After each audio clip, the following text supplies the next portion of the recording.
Welcome to This Explainer. Today, we are diving into a totally fascinating, scientifically backed tool to combat that chronic, heavy workday fatigue we all know too well. We're talking about the 5-minute micro reset. If you're feeling constantly drained, maybe a bit overwhelmed by your workload, or just physically stiff from sitting at a desk all day, this is exactly what you need.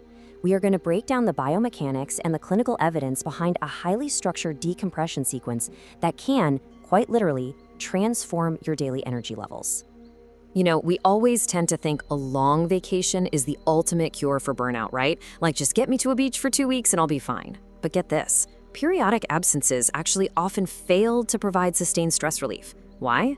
Because the anticipatory anxiety regarding unmanaged workloads and all those mounting emails can paradoxically elevate your physiological stress markers during and even after your time off. The true antidote isn't necessarily escaping your work entirely, but actively managing your stress while you're in it, using daily micro breaks.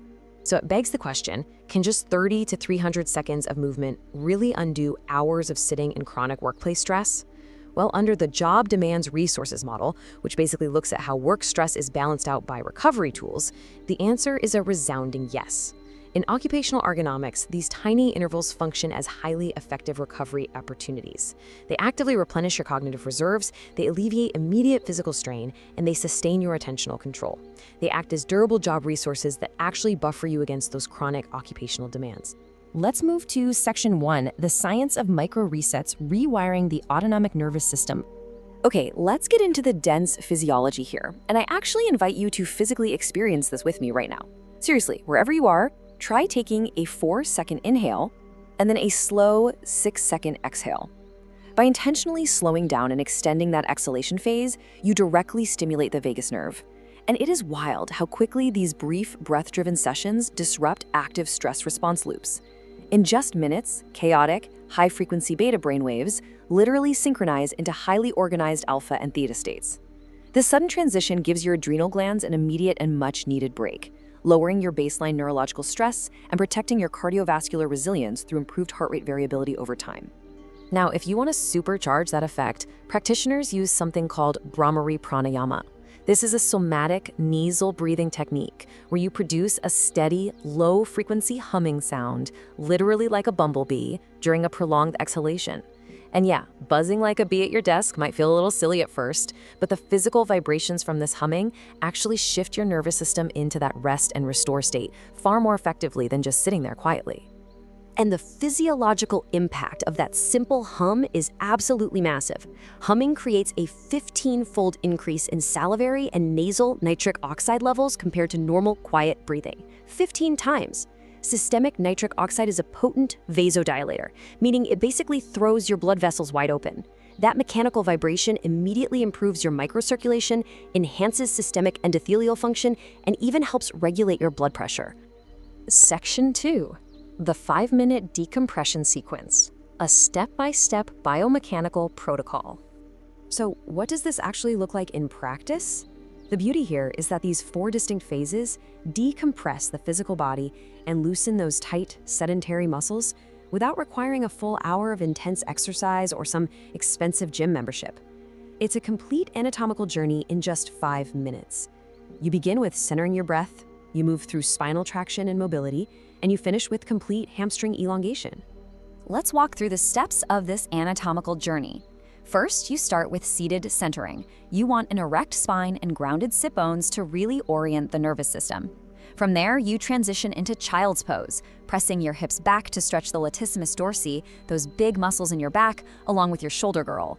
And get this, clinical studies actually show that just 5 minutes of this pose daily for 90 days lowers your resting heart rate. Pretty amazing, right? Next up is cat-cow, featuring 6 rounds of dynamic sagittal plane movement, which just means moving forward and backward, synchronized with your breath to release spinal stiffness. Finally, you move into the seated fold, hinging directly from the hip joints to target the posterior chain.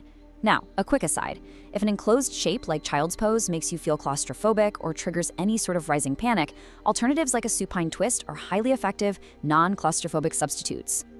Which brings us to Section 3.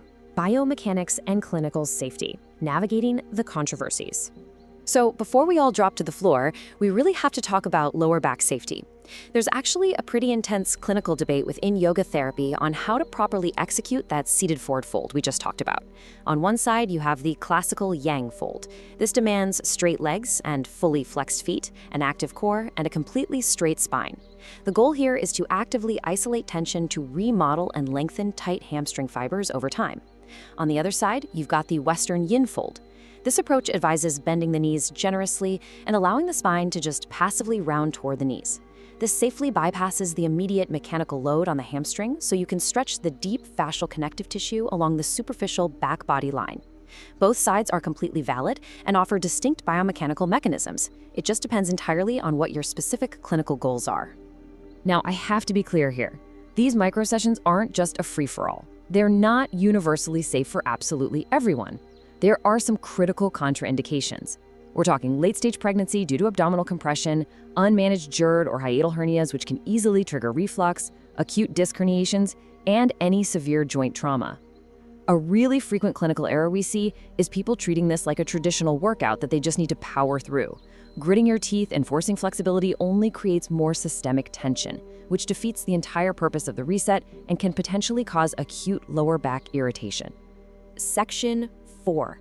Transforming the workday routine. Practical application for high-stress professionals. Okay, so how do we actually weave this into our chaotic back-to-back lives? I want to share an incredibly practical, evidence-based takeaway with you, the 25-55 meeting rule. Organizations and managers can simply transition standard 30 and 60-minute meetings to 25 and 55. Doing this brilliantly secures a mandatory 5-minute transition buffer right on the corporate calendar. It gives employees permission to actively step away from their screens, stretch out, and regulate their nervous systems without losing a single drop of productivity. We see amazing results from this. We're talking everything from reducing musculoskeletal pain and professional burnout in high-stress ICU surgical nurses to combating joint stiffness and metabolic deceleration in totally sedentary office workers. Well, we've seen the science, we've gone through the physiology, and we've broken down the clinical protocols. The tools are right here in front of you. So the question is, will you reclaim just 5 minutes of your workday today to reset your nervous system? I'm going to leave you with that provocative thought. You don't always need to wait for a 2-week vacation to feel better. Sometimes you just need to intentionally take back 5 minutes of your day for a profound, scientifically proven cellular reset. Try that bumblebee breath, do a seated fold, and just see how your body responds.